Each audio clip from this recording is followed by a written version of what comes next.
Selamat siang Pak Jianda. Selamat siang. Gimana kabarnya Pak? Alhamdulillah baik. Baik ya. Di sini kemarin Bapak sepakat gitu ya menjadi coach gitu ya. Saya sebagai coach untuk mengembangkan pembelajaran yang Bapak ingin lakukan di kelas gitu ya. Benar. Anyway Pak, untuk pelajaran nanti tujuan pembelajarannya ingin Bapak ambil itu apa Pak? Tujuan pembelajaran, namun sebelum ke tujuan pembelajaran di sini terkait dengan materi yang saya terapkan di pelaksanaan pembelajaran yang saya lakukan, yaitu tentang konsep dasar pembelajaran sejarah. Oh iya. Nah, di situ ada beberapa tujuan memang yang saya ingin ambil dari kegiatan pembelajaran yang saya lakukan. Pertama itu terkait dengan di mana peserta didik itu sebelum mereka lebih lanjut mempelajari tentang materi sejarah, maka terlebih dahulu mereka harus memahami tentang konsep-konsep dasar sejarah itu. Seperti itu yang pertama. Kemudian yang kedua, setelah konsep dasar pembelajaran sejarah itu mereka pahami, maka selanjutnya pembelajaran itu bisa saya lanjutkan terkait dengan apa saja yang menjadi dasar di dalam setiap peristiwa yang terjadi di materi-materi yang akan saya ajarkan nanti. Oh iya, jadi yang pertama konsep-konsep. Ya, konsep-konsep dasar itu yang paling penting sih sebenarnya. Kemudian dari tujuan pembelajaran yang secara umum Bapak sampaikan tadi, area pengembangan yang ingin Bapak kembangkan saat pembelajaran itu apa Pak? Khusus untuk anak-anak. Area pengembangan untuk anak-anak ya Pak ya. Nah, di sini ada tentunya banyak sekali area pengembangan yang ingin saya terapkan pada peserta didik, diantaranya dari materi yang saya ajukan terkait dengan konsep dasar sejarah.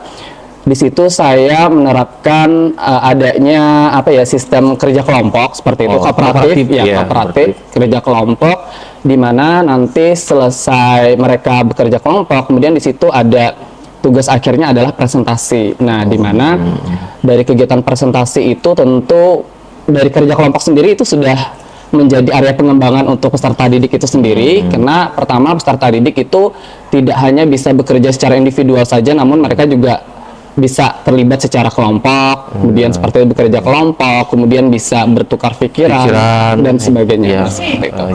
Korelasi. Kemudian pada saat presentasi yang ingin kita lihat adalah bagaimana cara mereka menyampaikan informasi kepada teman-temannya, apakah bisa diterima secara langsung, bagaimana mereka menggunakan kalimat supaya apa yang mereka sampaikan itu bisa langsung dipahami oleh audiensnya atau rekannya Pak ya. Nah, selama ini mungkin Bapak pernah melakukan pembelajaran pembelajaran kooperatif kelompok, apakah ada kekurangan yang selama ini Bapak lakukan? Di sebelumnya di saat pembelajaran tentu pertama memang ada beberapa kendala kekurangan ya. Pertama misalkan di mana sistem kerja kelompok ini ternyata kebanyakan yang bekerja itu memang sendiri Pak, seperti itu. Kebanyakan ya hampir rata-rata. Makanya saya selalu menekankan bahwa setiap pekerjaan kelompok ini ingat bahwa yang bekerja itu bukan hanya satu orang saja tapi harus semuanya terlibat. Namun dalam artian terlibat itu adalah misalkan saya cari materi ini, kemudian saya bikin presentasinya ya misalkan, kemudian saya mencarikan misalkan dari media-media contohnya Canva misalkan, saya nanti carikan kira-kira apa nih gambar-gambar yang sesuai dengan topik yang akan dibahas, kontennya seperti itu. Jadi kalau saya tangkap sedikit, area pengembangan yang ingin Bapak kembangkan itu khusus untuk Bapak ya, bagaimana cara Bapak itu untuk bisa membuat anak ini bisa berkolaborasi gitu Pak ya. Selama ini mungkin ada sedikit kekurangan, jadi mungkin itu yang ingin Bapak kembangkan baik untuk diri Bapak sendiri dan khusus untuk anak-anak. Nah, dari segala macam yang Bapak ceritakan tadi, strategi apa nih Pak secara spesifik yang ingin Bapak terapkan Pak untuk mencapai tujuan pembelajaran itu?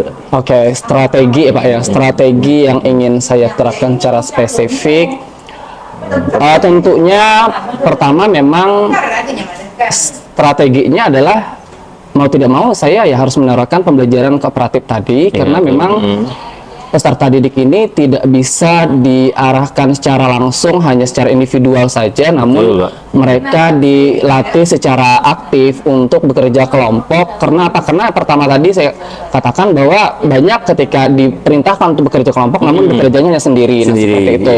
Nah, jadi yang memang ingin saya tekankan adalah bagaimana mereka bisa berkolaborasi sesama teman, maksudnya bisa keterampilan iya, berkorelasi. keterampilan berkorelasi antar dengan teman, kemudian menjaga egonya. Kadang-kadang ada yang peserta didik yang agak pintar, seperti dia merasa apa yang dia lakukan itu teman-teman harus mengikuti apa yang dia lakukan. Nah, seperti itu. Nah, jadi dari kooperatif itu kita ingin melibatkan bahwa peserta didik itu bisa terlibat secara aktif seperti itu. Benar. Jadi mungkin nanti bebas kembangkan terkait KSE-nya Pak, PSE-nya Pak ya. Apa sosialnya itu sosial, benar. Jadi saya sudah menangkap tujuannya apa, area yang ingin dikembangkan dan strategi yang Bapak ingin terapkan sudah saya bisa tangkap. Selanjutnya nanti kita akan menyusun bagaimana rancangan pembelajaran itu, baik yang secara berdiferensiasi, ya, ada PSE-nya sehingga kebutuhan belajar anak itu bisa ternaungi di situ. Iya, terpenuhi. Ya, jadi harapannya anak-anak semuanya aktif belajar. Iya, benar. Ya, jadi pembelajaran berdiferensiasi ada 3 Pak ya, konten, proses dan produk. Jadi nggak melingkupi semuanya nggak masalah, yang penting ada salah satu dari antara 3 itu sudah bagus. Kalau semuanya lebih bagus lagi, sehingga kebutuhan anak untuk belajar itu terpenuhi. Selamat menyusun perangkat pembelajaran Pak, baik itu pembelajaran berdiferensiasi, ada PSI-nya dan sesuai dengan kebutuhan siswa. Demikian Pak. Assalamualaikum warahmatullahi wabarakatuh. Waalaikumsalam. Terima kasih Mas Adat.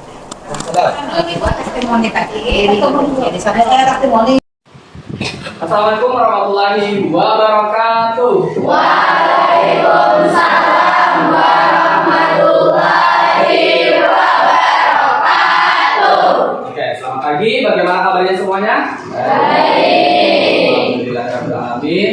Pada kesempatan kali ini kembali kita bertemu dalam kondisi yang sehat, terutama dalam materi sejarah Indonesia. Nah, sebelum Bapak masuk pada materi hari ini, ya, terlebih dahulu siapa kira-kira yang ingin memimpin doanya supaya kegiatan kita pada hari ini berjalan dengan lancar, kemudian apa yang kita lakukan hari ini mendapat pahala dari Allah SWT, dan tentunya apa yang kita dapatkan hari ini ilmu yang bermanfaat dan tentunya bermanfaat buat kita maupun orang lain. Siapa kira-kira atau ketua kelas yang memimpin doanya? Silakan. Bismillahirrahmanirrahim. Raditu billahi rabban wa bil islami dinan wa bi Muhammadin nabiyya wa rasulah. Rabbi zidni ilma warzuqni fahman. Rabbana atina fid dunya hasanah wa fil akhirati hasanah wa qina adzabannar. Walhamdulillahi rabbil alamin. Siapa? Sabrina? Najita. Oke. Kondisinya apa? Kira-kira Sabrina apa? Sakit. Oke. Sebelum kita mulai pembelajaran hari ini, maka terlebih dahulu Bapak ingin mengecek kondisi kelasnya, kemudian kesiapan belajarnya. Kira-kira di depan mejanya, ya. Kalau ingin belajar, maka harus tersedia apa? Pulpen, kemudian ada buku, kemudian bagaimana? Ada sampah di bawah mejanya, silakan diproses masing-masing sekitarnya. Oke, siap? 1, 2, 3. Sejarahku, masa depanku, masa depanku, jangan lupakan sejarah. Siap belajar sejarah? Siap.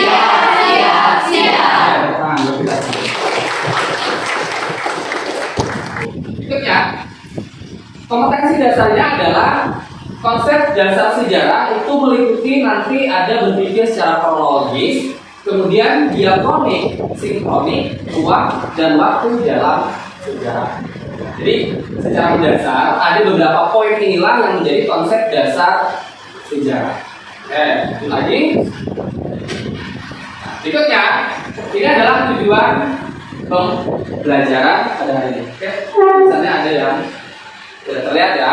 Nah, di sini ada 4 poin dari tujuan pembelajaran kita pada hari ini. Nah, pertama, di sini dengan kajian literasi, kemudian poin mendengarkan penjelasan dari berbagai konsep, tentunya terkait dengan konsep dasar sejarah.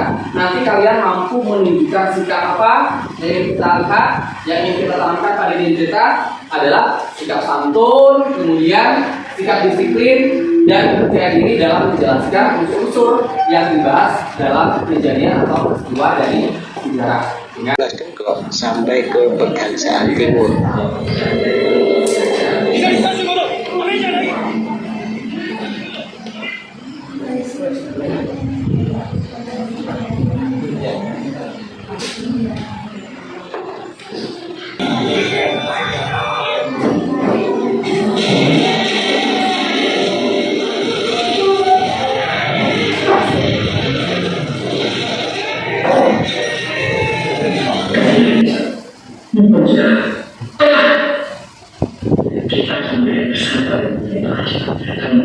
Indonesia.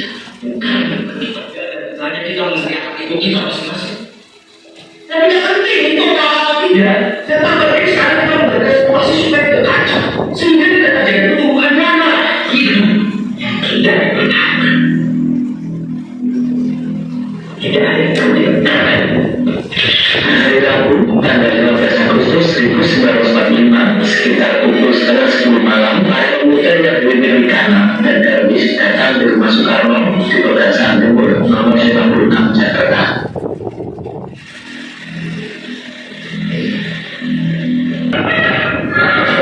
Gimana Bung Karno dan Bung Hatta? Gimana Bung Karno dan Bung Hatta? Anda pengibaran bendera merah putih dilakukan oleh latih Imperial dan Suruh.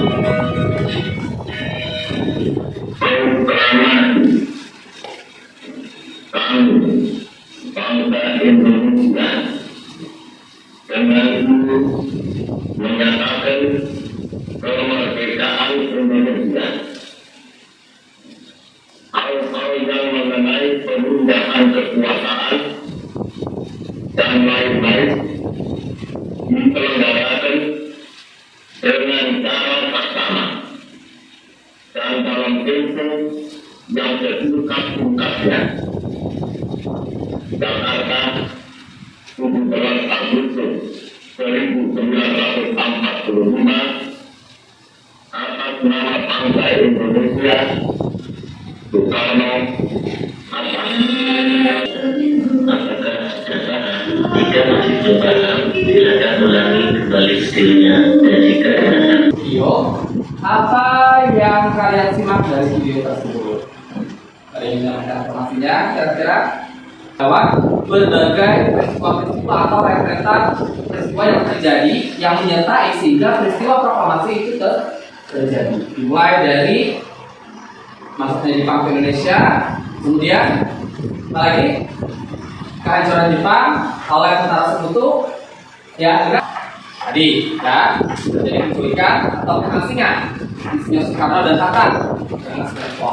Kemudian di Cikini yang sekarang kan viral, di Cikini bergondang ya. Jadi Cikini itu adalah salah satu tempat bersejarah juga bagi bangsa Indonesia. Ini kalian analisis, ya. Kira-kira 1, 2, 3, 4 ini kita jadikan nama kelompoknya. Kelompok 1, 2, 3, 4. Nah, kira-kira peranan manusia dalam sejarah, siapa yang ingin masuk ke kelompok itu? Silahkan angkat tangannya. Siapa? Ini untuk dianalisis, untuk didiskusikan. Oke, silakan. Ya, nanti kita duduk berkelompok. Kemudian yang topik atau tema yang kedua, kira-kira siapa yang ingin untuk topik atau tema yang kedua? Oke, ya, ya. Oke, terima kasih. Yang tema atau topik 3 tentang konsep kronologis dalam mempelajari sejarah. Siapa kira-kira ingin?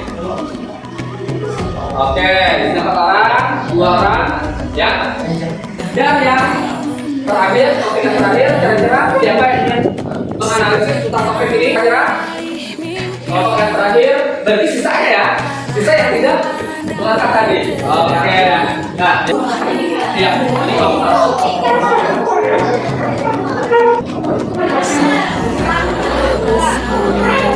Dan topik yang akan kalian analisis, tadi kalian memilih sendiri topik yang akan kalian analisis, ya. Jadi ada 4 topik, kemudian dari peran manusia dalam sejarah dan sebelum kita melakukan kegiatan diskusi, maka kita ice breaking terlebih dahulu, ya. Kita pendinginan terlebih dahulu sebelum kita masuk pada tahapan kegiatan diskusi menganalisis masing-masing topik yang sudah kalian pilih tadi, ya. Oke. Silakan konsentrasi, sebutkan sekeras-kerasnya, nyaring ya. Jadi jangan skripsi. Oke. Ice breaking. Judulnya adalah tebak warna. Nah, ada es krimnya. Ya. Tebak warna.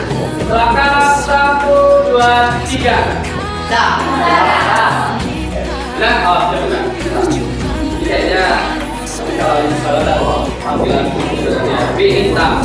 Nah, harus cepat lah. Harus barengan, harus berumbai. Ya, berikutnya tebak warna. Ya.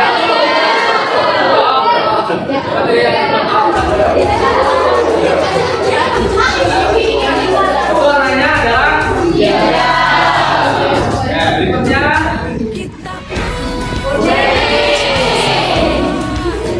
agak sedikit sampai berikutnya. Oke, berikutnya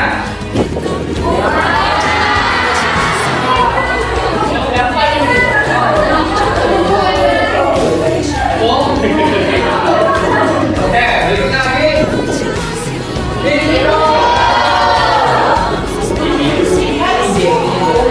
tapi rambutnya lebih hijau. Nah, oke, berikutnya lagi adalah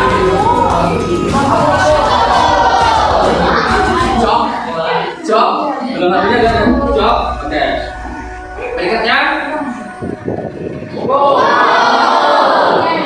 dan yang terakhir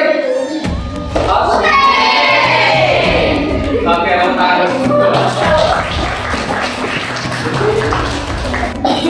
Indonesia mengumpulkan informasi sebanyak-banyaknya.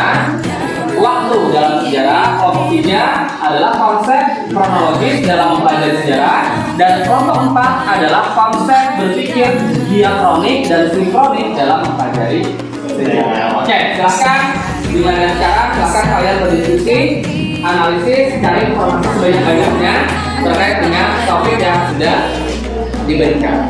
Oke. Produknya kalian inginnya pilih aja deh sesuai dengan kemudahan atau keinginan kalian. Apa yang lebih digital, menyampaikan informasi, hasil analisisnya dalam laptop, pilih aja, atau ada yang kalian pilih di luar dari apa yang disampaikan di slide. Ya, kalau misalkan tanpa, silakan tanpa. Yang itu menurut kalian mudah, ya. Silakan mulai kegiatan diskusinya.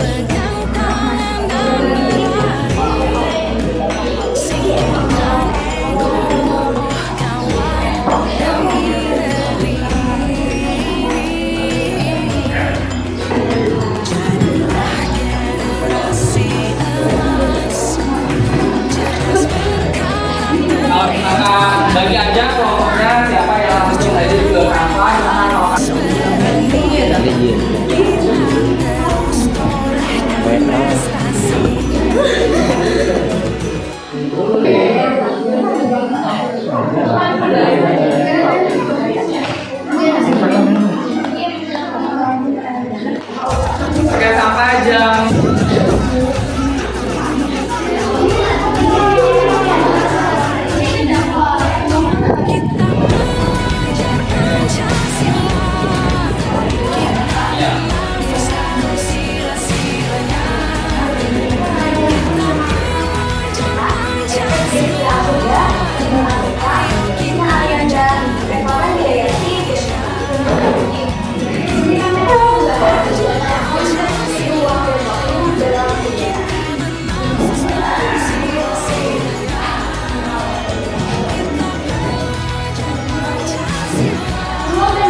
dengan kapan peristiwa sejarah itu terjadi. Kedua konsep ini saling terkait dan melengkapi satu sama lain dalam membentuk konteks sejarah. Konsep ruang dan waktu tidak bisa dipisahkan dari sejarah karena semua aktivitas kehidupan berlangsung di dalam ruang dan waktu yang tanpa adanya ruang dan waktu, peristiwa sejarah tidak akan terjadi. Pengertian konsep ruang pada sejarah. Konsep ruang atau disebut dengan dimensi spasial adalah lokasi atau tempat terjadinya suatu peristiwa sejarah. Konsep ruang memiliki dua pengertian umum, yaitu yang pertama, ruang adalah tempat terjadinya peristiwa sejarah, dan yang kedua, ruang tempat fokus pada di mana peristiwa itu terjadi. Kemudian konsep ruang pada sejarah. Ruang lingkup sejarah ini terbagi menjadi 4 bagian. Yang pertama, sejarah sebagai ilmu. Maksudnya adalah suatu pengetahuan atau ilmu yang didasarkan pada fakta-fakta yang telah terjadi di masa lalu. Kemudian yang kedua, sejarah sebagai peristiwa. Maksudnya memiliki arti bahwa sejarah itu merupakan kenyataan atau realitas yang terjadi pada masa lalu. Dan yang ketiga, sejarah sebagai kisah. Maksudnya adalah cerita berupa narasi yang disusun dari memori, kesan, atau tafsiran manusia terhadap kejadian atau peristiwa masa lalu. Kemudian yang keempat, sejarah sebagai seni. Maksudnya adalah sebuah kategori penulisan sejarah dengan objek penelitian dan menarik sebuah kisah atau peristiwa yang terjadi pada masa lalu. Contoh penerapan konsep ruang dalam sejarah. Yang pertama, peristiwa B30S PKI yang terjadi di ruang musik Indonesia pada tahun 1965. Peristiwa ini juga terkait dengan ruang kondisi politik dan ideologi yang berkaitan dengan perebutan dengan kekuasaan antara komunis dan anti-komunis. Kemudian contoh kedua, peristiwa Revolusi Prancis yang terjadi di ruang fisik Prancis pada akhir abad ke-18. Peristiwa ini juga terkait dengan ruang kondisi sosial dan ekonomi berkaitan dengan ketimpangan antara kaum bangsawan, gereja, dan rakyat jelata. Kemudian contoh yang ketiga yaitu peristiwa Perang Dunia Kedua yang terjadi di ruang fisik global pada tahun 1939 sampai dengan 1945. Peristiwa ini juga terkait dengan ruang fisik politik dan militer yang berkaitan dengan konflik antara blok sekutu dan blok poros. Ruang dalam sejarah memiliki beberapa fungsi, di antaranya yang pertama, menentukan tempat terjadinya peristiwa sejarah. Yang kedua, menunjukkan kesinambungan peristiwa sejarah dengan lingkungan alam atau sosial. Kemudian yang ketiga, membantu mengidentifikasi sumber-sumber sejarah yang berada di suatu ruang tertentu. Dan yang ketiga, dan yang keempat, membantu menganalisis pengaruh ruang terhadap perkembangan sejarah. Kita masuk pada pengertian konsep itu dapat bersifat absolut atau relatif. Yang dimaksud dengan waktu absolut itu adalah waktu yang ditentukan oleh satuan standar yang bersifat objektif dan universal, seperti tahun, bulan, hari, jam, menit, dan detik. Sedangkan waktu relatif itu adalah waktu yang ditentukan oleh satuan khusus yang bersifat subjektif dan spesifik, seperti zaman, era, generasi, abad, dan dekade.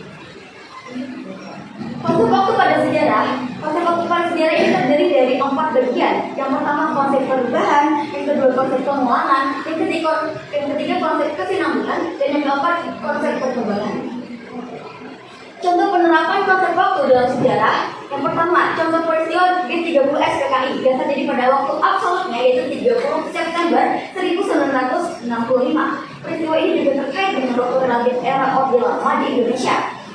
Contoh yang kedua yaitu peristiwa Revolusi Prancis yang terjadi pada waktu absolut 1789 sampai dengan 1799. Peristiwa ini juga terkait dengan waktu relatif zaman pencerahan di Eropa. Dan contoh ketiga yaitu peristiwa Perang Dunia Kedua terjadi pada waktu absolut 1939 sampai dengan 1945. Peristiwa ini juga terkait dengan waktu relatif yaitu pada abad ke-20 di dunia. Fungsi urutan kronologis dari peristiwa-peristiwa sejarah. Yang ketiga menunjukkan hubungan sebab akibat antara peristiwa-peristiwa sejarah. Dan yang keempat membantu mengidentifikasi sumber-sumber sejarah yang berasal dari suatu waktu tertentu. Kesimpulan yang dapat kita ambil adalah ruang dan waktu itu menjadi latar saat terjadinya sebuah peristiwa sejarah. Dalam kaitannya, sejarah selalu berada pada ruang dan waktu yang berkembang ke depan secara seiring dengan gerak manusia.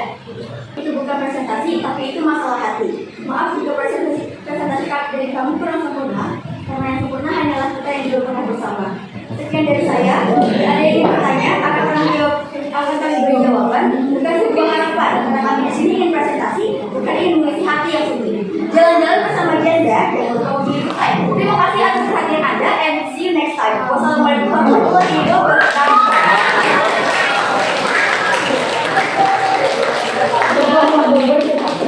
Oke, yang dimaksud dengan ruang dan apa yang dimaksud dengan waktu, tapi tadi sudah disampaikan secara detail oleh kelompok 2. Ya, kira-kira ada yang ditanyakan dari informasi yang sudah disampaikan? Ada yang masih belum dipahami? Nama dari kelompoknya.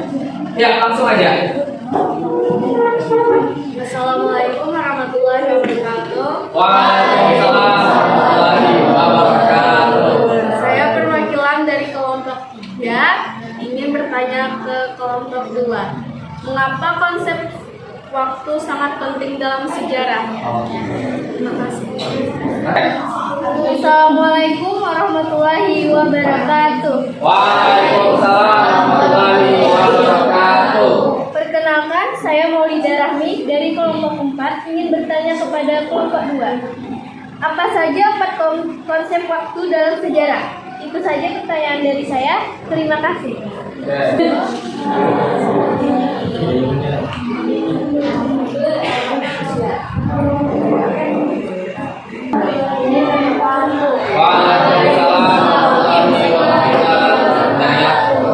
akan menjawab pertanyaan dari kelompok 3. Mengapa konsep waktu sangat penting dalam sejarah?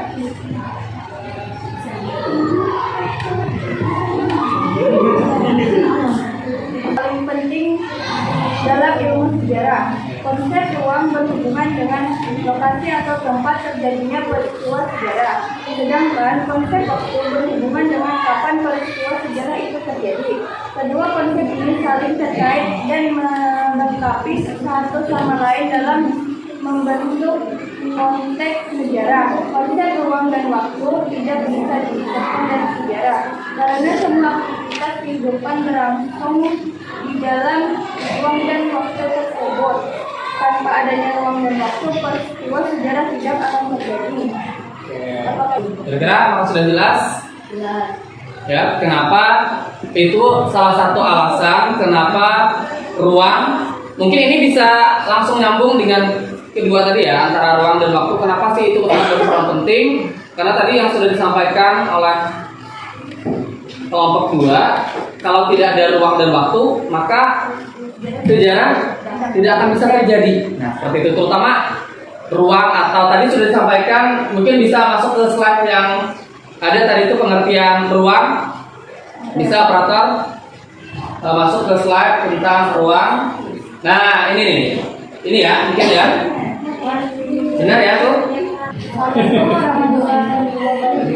Waalaikumsalam warahmatullahi wabarakatuh. Saya akan menjawab pertanyaan dari kelompok 4. Apa saja 4 konsep waktu dalam sejarah? Yang pertama, konsep perubahan. Yang kedua, konsep pengulangan. Yang ketiga, konsep kesinambungan. Yang keempat, konsep perkembangan. Konsep perubahan ini dapat terjadi jika dalam suatu masyarakat berhasil mengalami suatu pergeseran atau perubahan. Dalam konsep pengulangan ini dapat terjadi jika suatu peristiwa yang terjadi di masa lampau itu terjadi lagi di masa selanjutnya. Konsep kesinambungan ini dapat terjadi jika suatu masyarakat baru hanya melakukan adopsi dari lembaga-lembaga lama.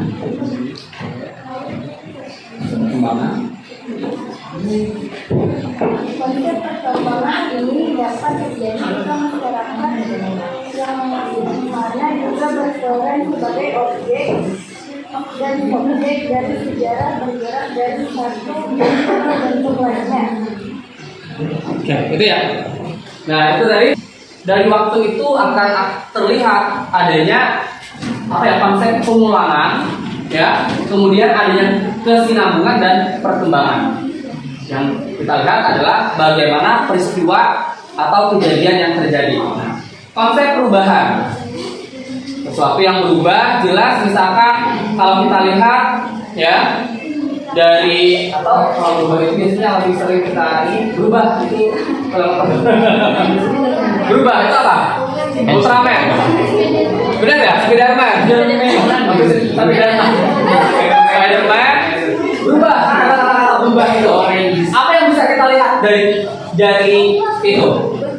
Dari film itu, atau dari itu apa? Itu film atau apa itu? Ya, itu kan film misalkan. Itu yang dilihat dari kata-kata yang menyebutkan berubah itu apa ya? Terlihat secara kontras perbedaannya dari kostum atau ada sesuatu yang misalkan apa ya, misalkan ya dari bersayap, misalkan dari ya apa, nah itu adalah perubahan ya. Jadi dari biasa ketika memakai sesuatu yang berbeda dari sebelumnya, maka itu disebut dengan perubahan, berubah. Nah, peristiwa sejarah pun juga demikian, bisa berubah ya. Peristiwa sejarah bisa berubah dilihat dari konteks perkembangan waktu ya, dilihat dari konteks perkembangan waktu. Contohnya mata uang, itu berapa kali mengalami perubahan ya, dari warna kemudian ukuran, itu kan berubah. Itu perubahan itu terlihat dari konteks waktu.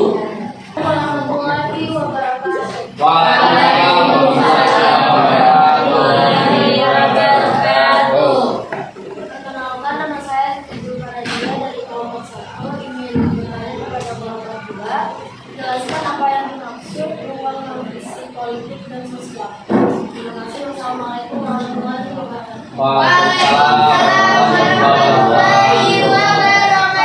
Dari kelompok 1, apa yang dimaksud dengan ruang fisik dan non-fisik? Yang pertama, apa yang dimaksud dengan non-fisik? Ruang lingkup fisik merupakan bagian ilmu geografi yang mempelajari semua kondisi fisik, peristiwa atau fenomena di muka bumi. Kedua, apa yang dimaksud aspek non-fisik? Misalnya adat istiadat, komunitas, tradisi, lembaga sosial, dan kelompok masyarakat.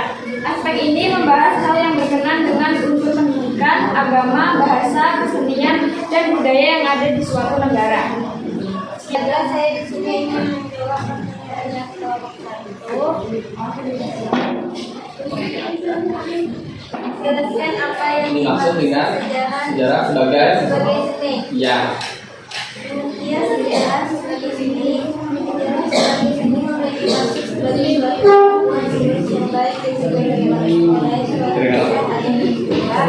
dan budaya pada masa lalu. Jadi sebenarnya istilah ini sangat menggunakan dalam seseorang yang memiliki seni sejarawan karena memiliki sejarah kali menceritakan kisah sejarah.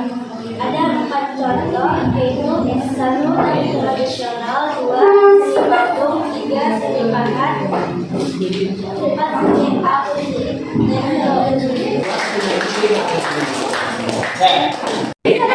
Oke, silakan. kami adalah kelompok 2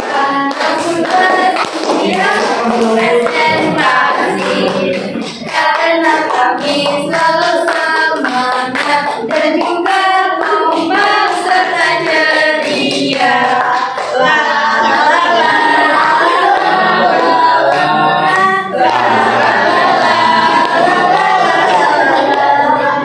Oke, ada lagi? Oke. Sekian presentasi dari kami. Salah kata mohon maaf. Kami akhiri. Wassalamualaikum warahmatullahi wabarakatuh. Bisa kita dari hari ini apa refleksinya, apa yang kalian lihat dari materi hari ini? Kalau kedua membahas materi tentang ruang lingkup sejarah, ruang dan waktu dalam sejarah. Nah, apa yang masih kalian belum pahami? Kalau belum paham mungkin ditanyakan ya, apa yang masih belum dipahami. Dan yang terakhir, apa hal menarik dari kegiatan kita hari ini?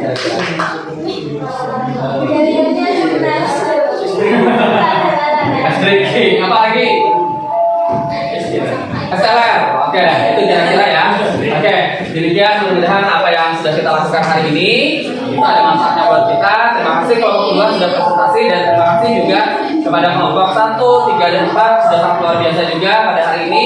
Terima kasih, mudah-mudahan apa yang kita lakukan dari pagi tadi sampai sore nanti dapat pahala dari Allah Subhanahu wa taala. Dan terima kasih atas segala perhatian yang diberikan. Dapat beri ucapan.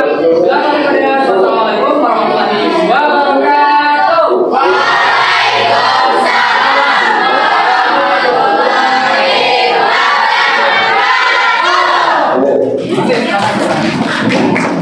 Assalamualaikum warahmatullahi wabarakatuh. Waalaikumsalam warahmatullahi wabarakatuh. Jadi, Bapak mungkin Bapak siapa ya? Bapak Jianda Usman. Pak Jian. Jianda Usman. Oh, Jian. Jian Usman. Pak Jian ya? Iya. Oke, Jian. namanya Pak Jian. Pak Jian, di sini saya memperkenalkan diri. Saya Fitriyanti sebagai pengajar praktek dari CDP saya, Pak Anwar Sadat. Tugas keseharian saya adalah sebagai kepala sekolah pada SDN 1 Wayau, Kecamatan Tanjung. Di sini kami melakukan kegiatan pendampingan 5, Pak Jian, yang mana sebelum kegiatan pendampingan 5 itu yaitu pendampingan 4, saya mensupervisi Pak Anwar Sadat sendiri, saya sebagai observer. Pak Anwar Sadat melakukan pembelajaran dari dalam kelas, juga berdiferensiasi kemarin. Mungkin di sini tindak lanjut dari itu setelahnya juga ada tugas Pak Anwar Sadat ini melakukan supervisi kepada rekan sejawat, yaitu dari pra-observasi sudah dilakukan Pak Anwar Sadat, dan juga observasi di dalam kelas, yaitu kegiatan pembelajaran berdiferensiasi dengan unsur KSO-nya. Kemarin sudah dilakukan bersama Pak Anwar Sadat, Pak ya? Inggih, sudah. Nah di sini tergabung Pak ya? Apa Pak? Sejarah Indonesia. Kelas 10. Kelas 10. Kelas 10, kebetulan kemarin itu di kelas 10 OTKP 1. Oke. Inggih. Mungkin sebelum kegiatan pembelajaran observasi dalam kelas itu ada pra-observasi, yaitu atau menyusun RPP bersama Pak Anwar Sadat. Iya. Gitu. Kemarin udah diarahkan Pak Anwar Sadat Pak ya, kepada diferensiasi. Diferensiasi itu yang lebih diinikan kemarin, yang lebih maksudnya diberi masukan lebih terkait dengan diferensiasi, bagaimana nantinya ketika memberikan materi kepada siswa itu prosesnya dan sebagainya, siswa itu merasa terakomodir oleh kita sebagai seorang guru, ya. Berarti ini kita memang Merdeka Belajar Pak diterapkan pada program guru pendamping sendiri. Mungkin di sini ada pasca observasi Pak, tetap dilanjutkan oleh Pak Anwar Sadat selaku observer, mungkin akan menanyakan sedikit umpan balik atau refleksi ketika Bapak sudah melakukan itu. Bagaimana perasaan Bapak, bagaimana hasil siswa ketika ketika RPP pembelajaran diferensiasi dilakukan. Ini Pak, silakan dengan Pak Anwar Sadat. Mungkin saya di sini selaku pengajar praktek sedikit mendengarkan ya Pak Anwar ya, bagaimana peran Anda. Silakan Pak Anwar Sadat. Selamat siang Pak Jianda. Siang Pak Sadat. Alhamdulillah Pak ya, kita bersua lagi di sini. Setelah kemarin kita melaksanakan observasi kemudian praktek pembelajaran. Saya lihat pembelajarannya kemarin tuh lumayan menarik, menarik sekali gitu ya. Semua siswa itu aktif. Walaupun ada beberapa siswa sebagian yang masih kurang, itu nanti akan lebih baik lagi. Setelah Bapak melaksanakan pembelajaran tadi dari menyusun, kemudian melaksanakan, apa yang Bapak rasakan? Dari menyusun RPP, kemudian sampai dengan aksinya, sampai dengan melaksanakan kegiatan pembelajaran. Pertama, jelas seperti yang disampaikan di awal tadi, ada perbedaan RPP sebelumnya dengan sekarang. Ya, artinya kalau istilahnya itu, kalau runutan-runutan untuk isinya sih aman aja, maksudnya artinya sama aja, kurang lebih aja. Cuman di dalam aksinya itu ternyata ya tadi yang lebih diutamakan adalah kegiatan diferensiasi atau adanya gimana kita itu bisa mengakomodir atau memberikan layanan penuh kepada peserta didik kita, sehingga dari apa yang saya lakukan kemarin terutama